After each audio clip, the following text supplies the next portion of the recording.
Hi there, folks. Simon here with the very first semifinals game of this beginner tournament from Q2 2021.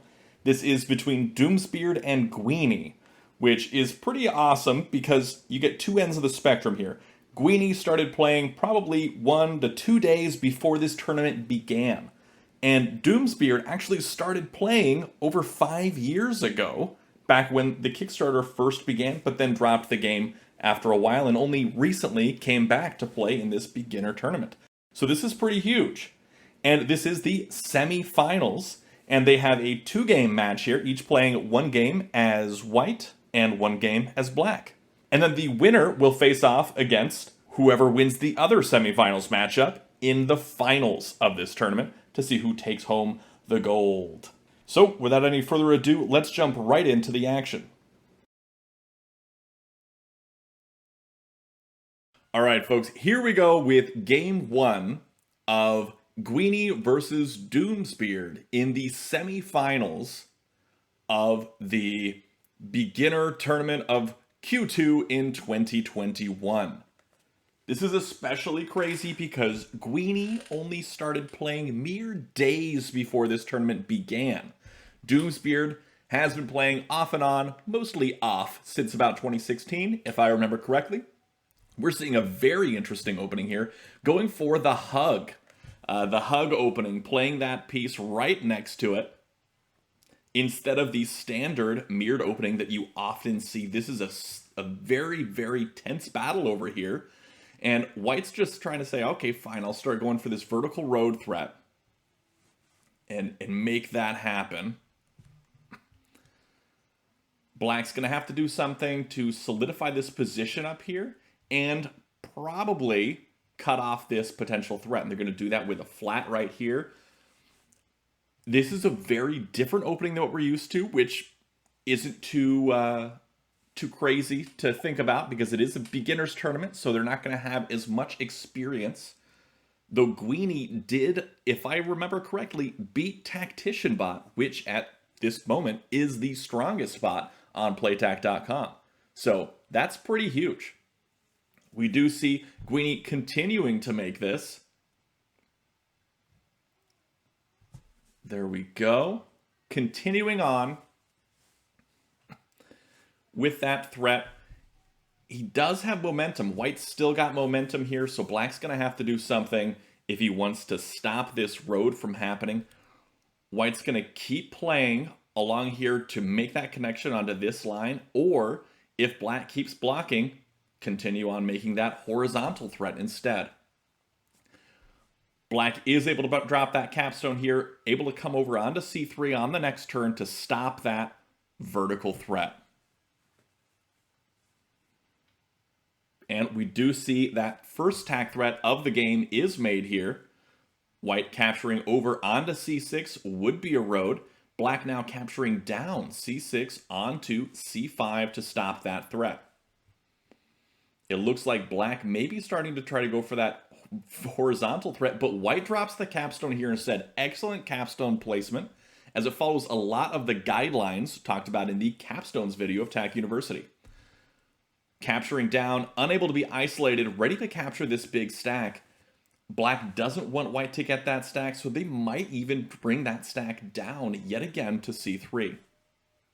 Which would not really be able to be captured by white because black's capstone is there to capture it, but white definitely wants to get that stack, especially with that capstone. White capturing onto this stack would be a tack threat yet again in that vertical direction.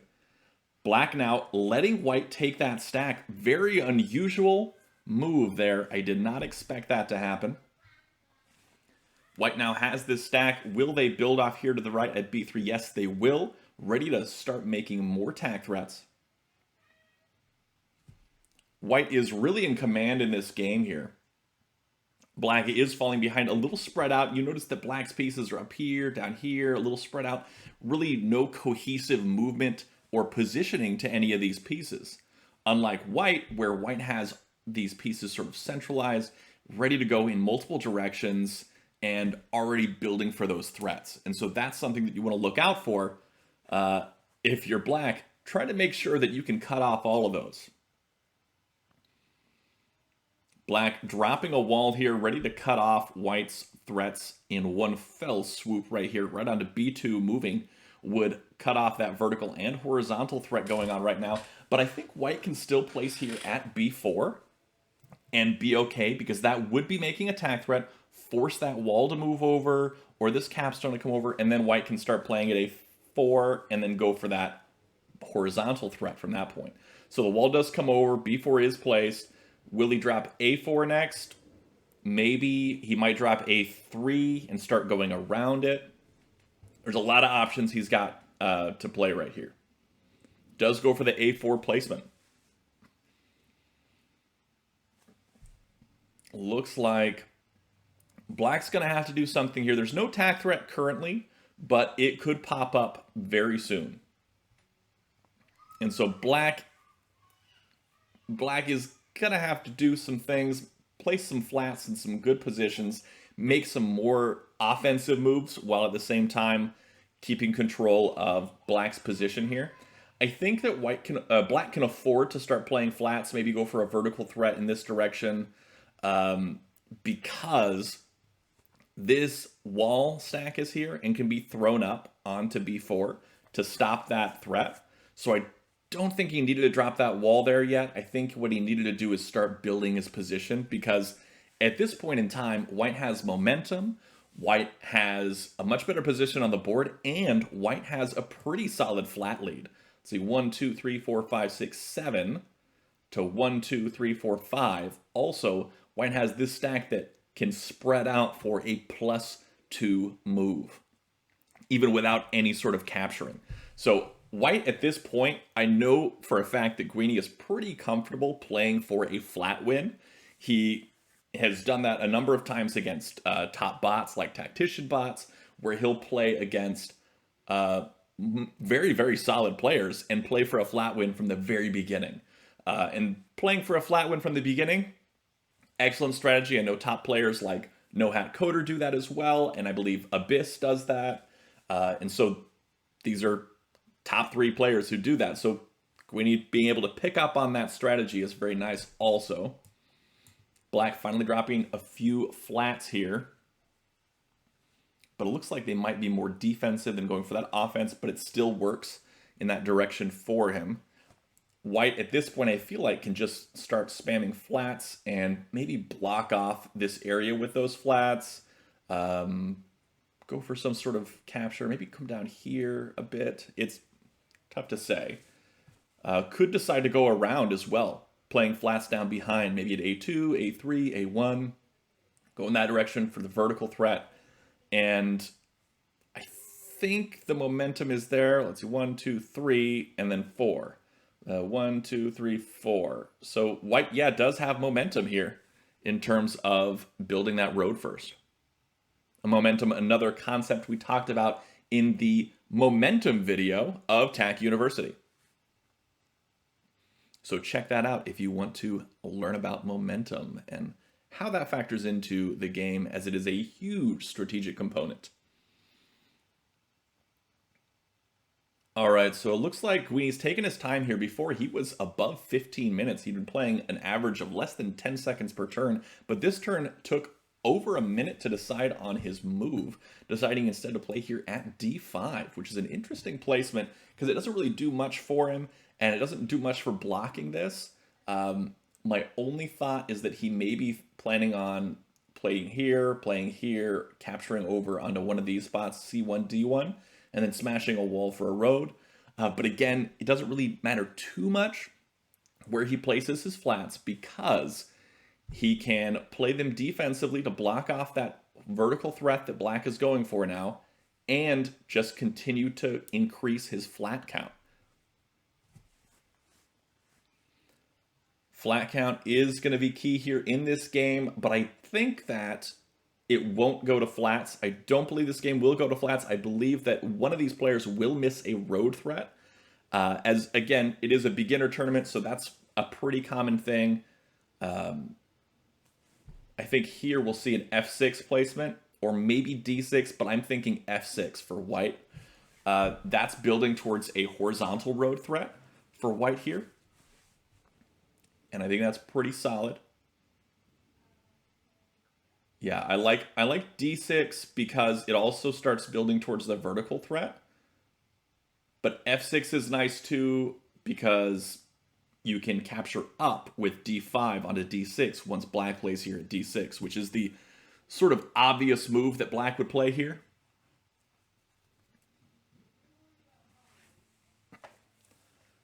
All right. Let's see what black goes for here. I feel like d6 is going to be his move, but he may go for something else. It's hard to say. Don't know what else he would go for. I don't think e1 would be the move because then white gets to play at d6, and that's attack threat for white in the horizontal direction.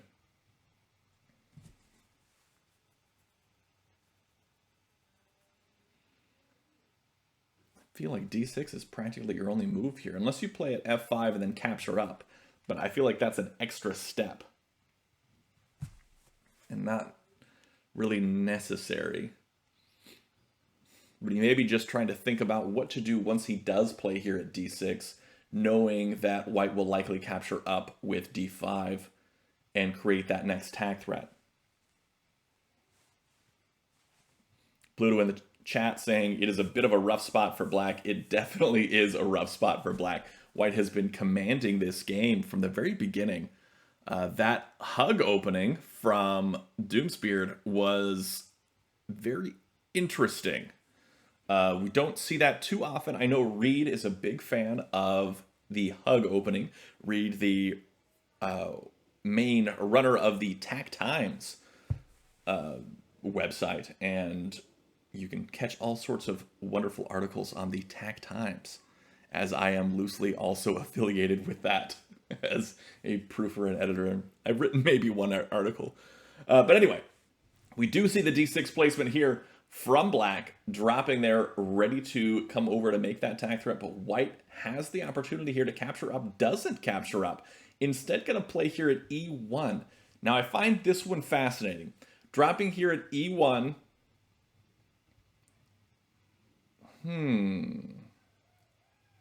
So he does stop this initial play.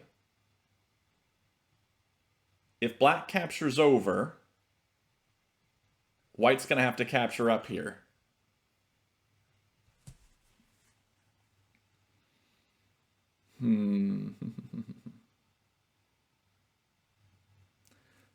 So I think black's trying to figure out what to do in response to this e1 placement because he was expecting likely a d5 plus here.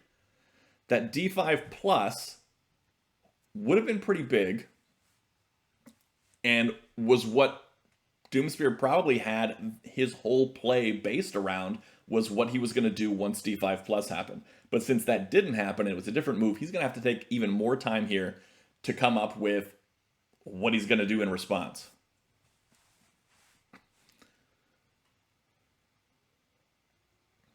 Black is still in quite a bit of a pickle here. Gotta figure out what's the deal with this move. Ha ha ha ha ha ha ha. Oh, that was awful. Okay, so black now playing at f2 doesn't make a lot of sense to me here. Not going for any sort of horizontal road. Looks like he might be trying to play around that e1 stone and play at f1 on the next turn. I'm not sure why he would go about that.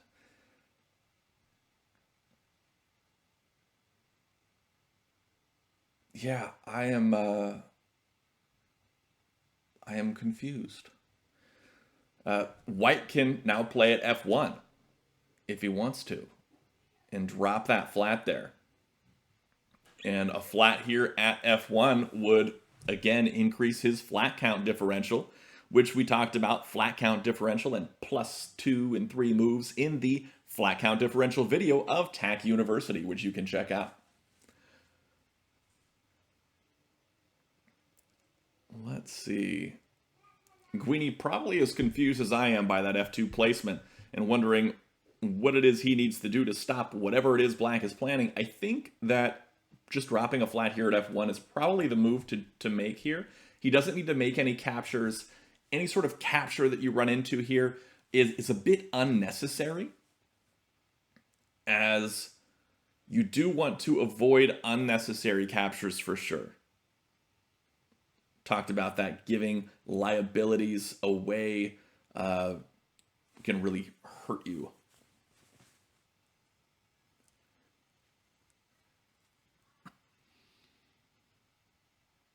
And yes, I am streaming this on Twitch, but this video will go up on YouTube. And if you're watching this on YouTube, hello YouTube. And yes, I am plugging TAC University videos all the time because those links will be in the upper right-hand corner whenever I mention that video. So people can learn about TAC, because it is a wonderful game, and learn all the wonderful strategies. And I will be trying to make a capture video at some point, talking about captures. This is a very interesting capture, not one that I would have expected, and unnecessary, creating unnecessary liabilities here. I don't get it. Not quite sure what the purpose of that capture was.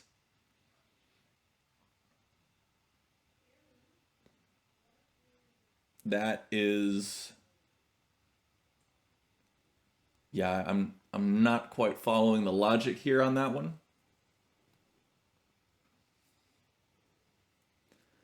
Because as black, you could potentially just take this capstone and throw it to the right. And I think that would be fine.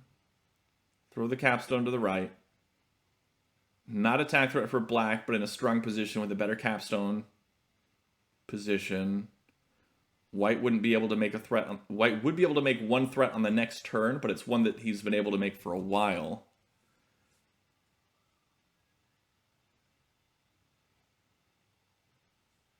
I don't know why. Yeah, I don't get it. I don't get it. Makes the capture down.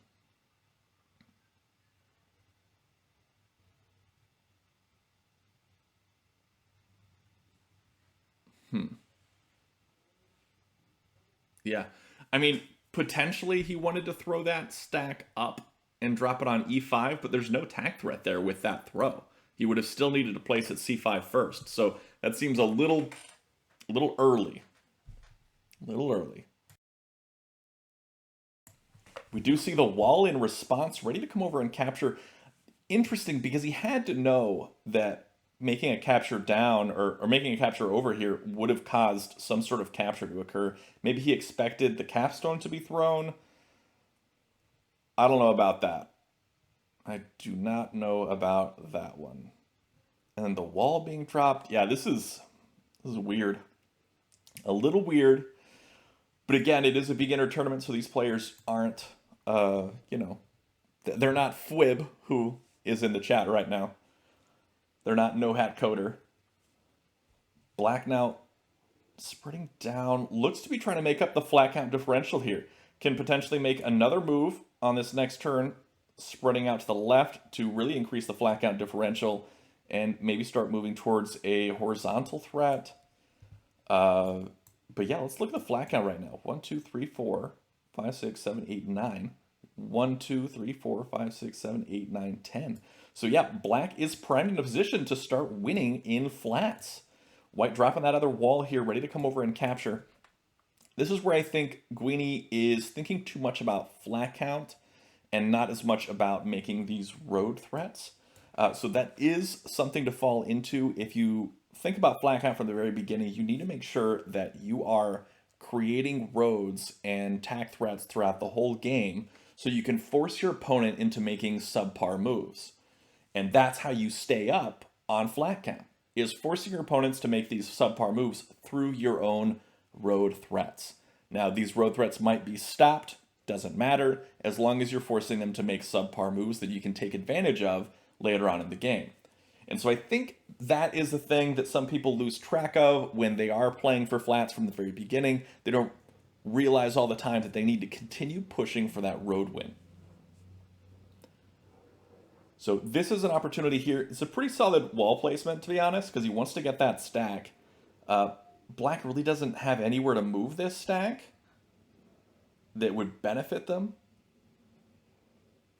And so he's going to have to basically give that up. I'm thinking probably that flat count differential move for black, taking 2e2 left 1-1.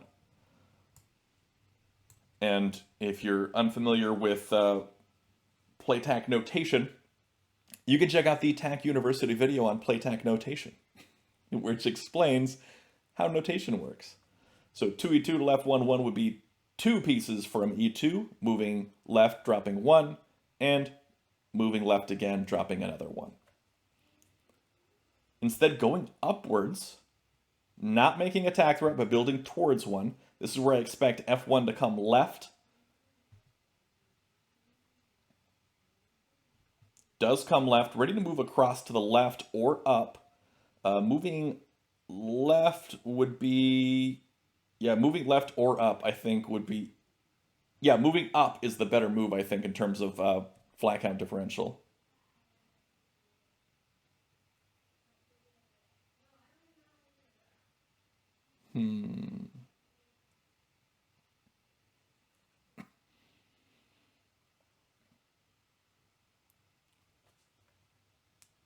Okay, black now dropping another flat here at e2. I think that was a very, very bad move, to be honest, because now white is more incentivized to spread this stack out up to the top and make an even better flat count differential move. Now we're looking at a +3 move. We're looking at a +5 move, sorry. Eliminating 3 black flats, so that's +3. Adding 2 white flats, that's +5. So picking up all 4 pieces, dropping 1, 1, and then 2, that would be a +5 flat count differential move. That would be brutal. And so I think the white is trying to figure out what black was thinking, dropping a flat there at e2. Maybe he expects some sort of smash here. I would say instead of maybe not making the +5 move, maybe making the +4 instead and cover up to this point, because then if black smashes this wall, then it's a win for white. White can then spread this capstone up for the vertical road. So that +4 move might actually be better than the +5 move in this situation. But I think what he wants to do is actually hold on to this stack and continue placing flats. And that's what he's going to do. He's going to place here at f5. So he's going to hold on to this stack to use that threat of that spread for later on in the game. Because right now we look, the reserves are pretty high, so they're not going to end it on flats at any point soon. It's going to be much later in the game, and so white's going to have plenty of opportunities to make this stack spread. And so holding on to that really, really powerful move is what he wants to do here.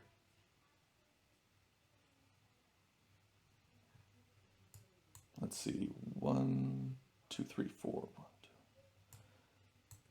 2. Okay. And I can see him potentially even making maybe a capture from f5 left and then throwing the whole stack up, spreading it out, dropping 2 blacks here. Dropping 1 black here to give a double black stack, but then dropping the wall finally on this point after some sort of recapture situation, and then he can make some sort of vertical threat or horizontal threat. There's a lot going on here that white can do. Black is still in a lot of trouble here. And so if black makes some sort of move here at f1, you're likely going to see f5 move left or this stack spread go up. One of those 2 moves is going to happen. I think if we see d6 go right, you're definitely going to see this stack spread happen.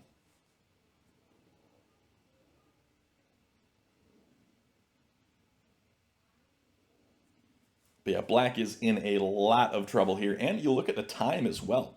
Black down to 5 minutes on the clock. Gueenee up here at 9.5. So that is a huge time difference. But it's tough because black's just been bullied this whole game. And so maybe in game 2,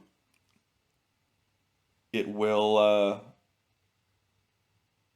maybe game 2, he'll have a better chance playing as white. But we will see. And, black can still win this game if white makes some sort of mistake and misses a threat or something like that.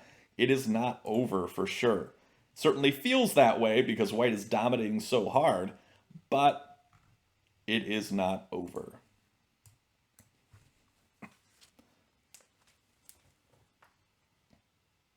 Black does make that capture onto e6. This is where black has that attack threat by placing here at f1. This is where I expect one of two things to happen: a capture here onto e5, or this huge stack spread upwards in that vertical direction.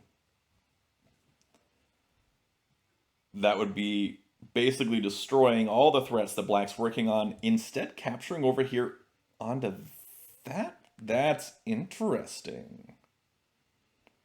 Because if black captures up onto that, white has no piece to continue that. Okay, I think I see what's happening. So white captures over. He expects black to capture up with e5, so e5 plus. Then he plays a white flat here on e5 afterwards, which can just easily be recaptured, which is likely what will happen with this e6. Then white throws that wall stack all the way up, making a huge positive flat count differential move, recapturing this stack, able to then spread it down below. Ooh, but instead dropping a wall here. This is where I think you might see white take the top two pieces here. So 2e6 minus would be a horizontal road threat for white.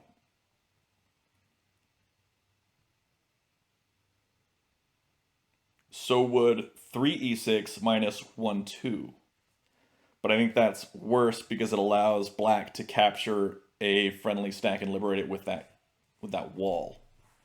So not something I would go for. Does make that 2e6 minus capture. This is a attack threat for white. Spreading upwards or just placing here at c5. Either works.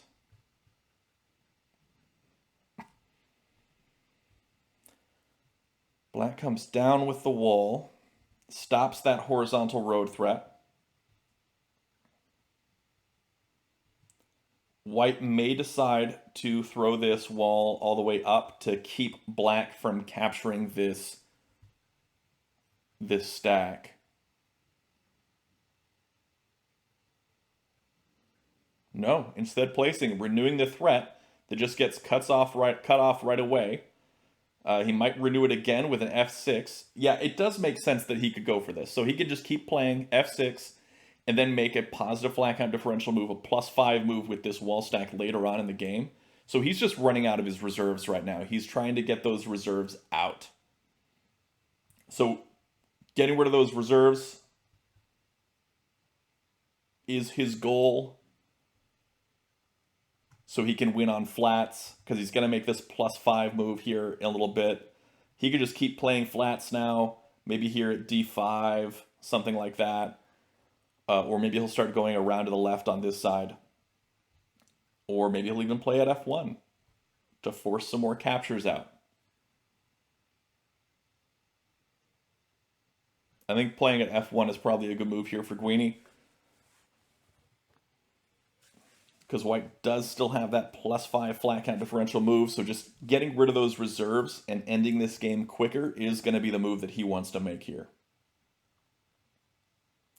But you also look at the time here, 7:40 on the clock for Gueenee, 3:50 on the clock here for black. That is rough.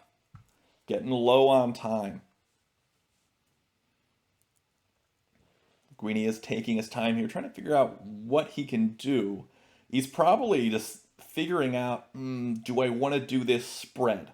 Because if he does this spread, he can end up with his capstone here in a position to smash this wall on d6. Whether or not that's a good move is a different story. I would personally play for flats here. I like spreading out and I like smashing walls and recovering big stacks, but I think that the smart play here is to continue to play flats like this one here at f1. I think that is probably the best move he could have made at this point in the game. Because now, if black wants to make any sort of vertical threat here. He's going to have to capture down. Black now playing flats as well. Let's take a look at the flat count. 1, 2, 3, 4, 5, 6, 7, 8, 9, 10, 11.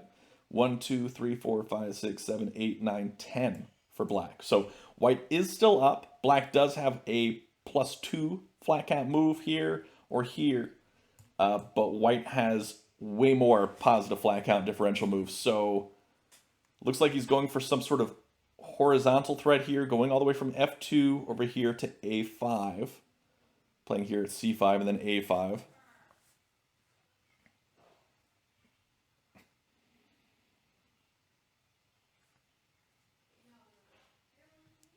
So I think...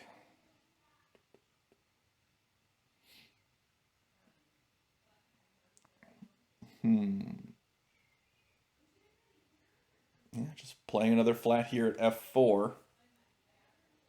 Okay, if he connects down to here at F3, he can make his own tack threat on the next turn.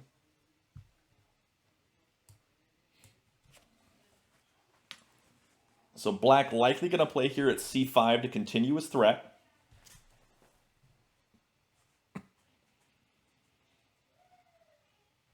And then we may finally see that positive flat count differential move, that +5 move here from white.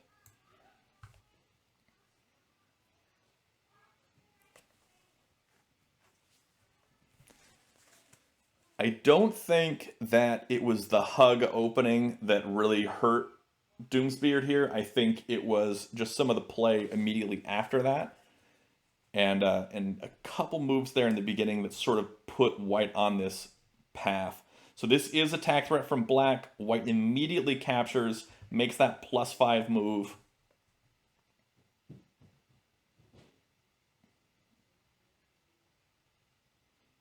Ready to make a vertical tack threat here on the next turn. Unless black does something about that.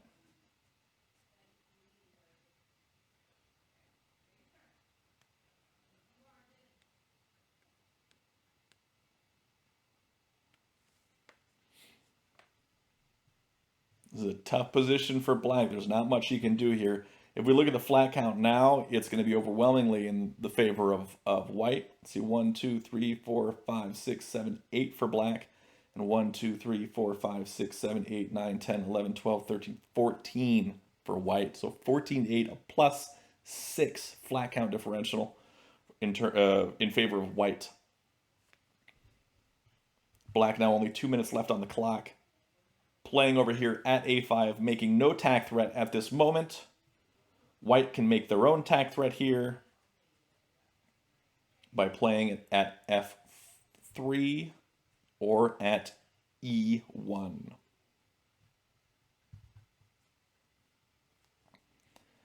Black probably looking to take this whole stack, move it over to F6 on the next move, and then spread it down to make a tack threat in the vertical direction and make a positive flat count differential move, a +3 move.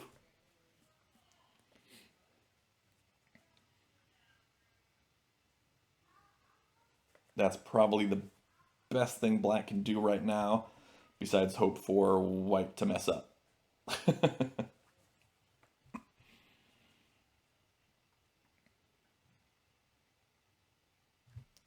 I'm thinking F3 is your move here for white. Yeah, F3 is the move for white because black could miss it and maybe drop a wall here or something, and then white can capture over.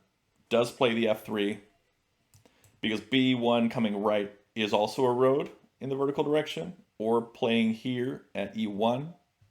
So he does do that. This is a tack threat now. Black can take this stack and spread it down, leaving one black here on F5, and that would be a road. So white's going to have to do something about that. Could move this wall up one, and that would just cut it all off for sure. Could spread the capstone up. Comes over instead. Okay, I like that move too. So F5 coming left helps a ton, because if that captures, then the wall can come up and secure that stack. And so now, if black places any more flats, then white can use this wall stack to make positive flat count differential moves. So overall, really securing the flat win here. Black just trying to get some flats on the board. 1, 2, 3, 4, 5, 6 white reserves left. I think we'll see white at e4 or at e6. Maybe not e4, because e4 would invite the wall to come down and then maybe do some skimming to pick up these, liberate these prisoners here.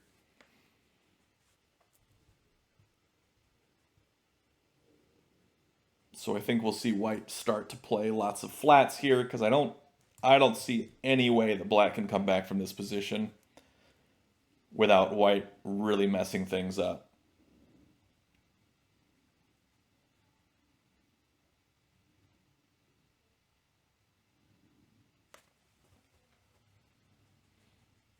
Taking his time playing over at e1.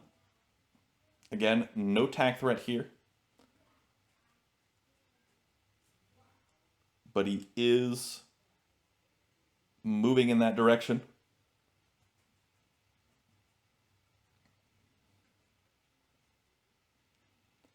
And let's see. That, yeah, it's a pretty tough position here for black. Black's been playing on the back foot for quite some time. Drops another flat at a2.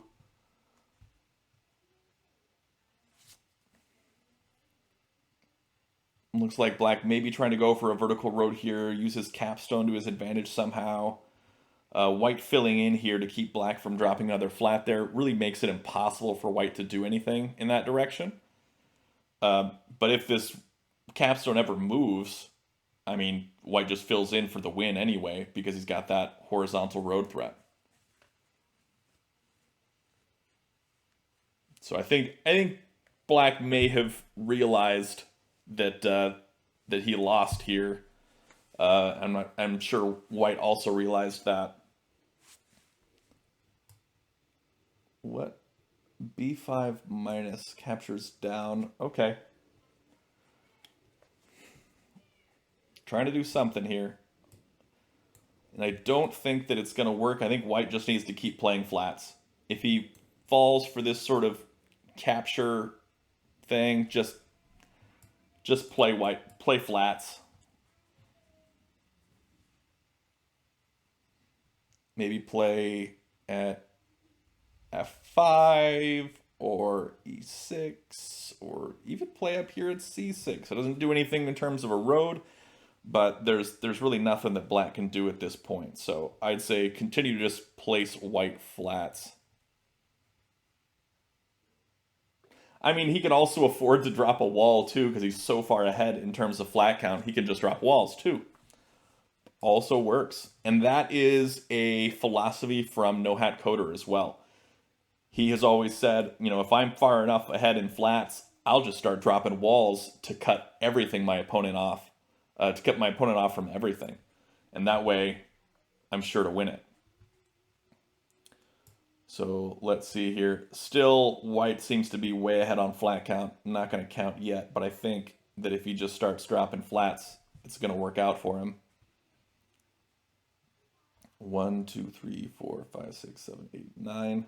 1, 2, 3, 4, 5, 6, 7, 8, 9, 10, 11, 12, 13 now. So yeah, still quite a bit ahead on flats.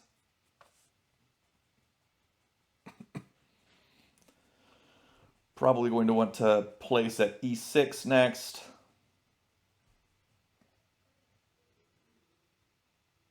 See black playing at b4. No tack threat for black. So yeah, just place another flat here at e6. That's a tack threat that black has to respond to with a capture. And then white can play the last flat for the win. And black down to a minute on the clock. Plays up at c6, and white takes the road instead. Well played, both players. Congratulations to Gueenee on winning the first game of this semifinals match. Excellent play throughout. Let's take a look back at the beginning here. Let's see where things started to go awry. So the hug opening again from black, playing right next to the initial flat there. And then this is where I think things started to go poorly for black. When white continues this vertical threat, black plays over here. I think it would have been smarter to play over here, maybe at d5, to really consolidate this position. But it doesn't quite happen, and he really delayed letting dropping a capstone and really cutting off this vertical threat and allowed white to build up more of a horizontal line in this area as well. So I think that's really where things kind of went downhill. So that is all for today. Thanks for watching. Be sure to check out the description below for all of the TAC resources that are out there, including but not limited to the TAC subreddit, my channel for other videos like TAC University and learning about the game, playtac.com, how you can play online with other folks, but especially the Discord server, which is the community hub for all of TAC. And that is where you can find people to play with online. You can play with them asynchronously straight through Discord. And if you're unfamiliar with Discord, that is a text and audio chat service, and it is completely free. You don't even have to download anything. It'll be right through your web application, or it can also be a mobile application as well. Be sure to check that out. It is fantastic. It is the best place to talk to everybody about TAC, and it's how we organize all these tournaments. So that is it. Again, thanks for watching, and until next time, have a great day and happy TAC.